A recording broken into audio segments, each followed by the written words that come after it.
Hello everyone, and welcome back.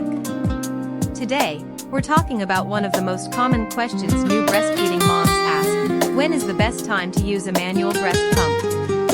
The answer depends on your personal routine and feeding goals.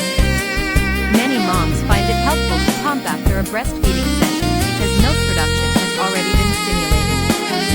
Others may choose to pump between feedings if they want to build a small supply of express milk.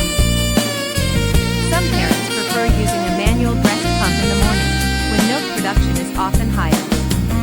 Since manual pumps are lightweight, quiet, and don't require electricity, they're also convenient for travel or occasional pumping throughout the day. Remember, every breastfeeding journey is different.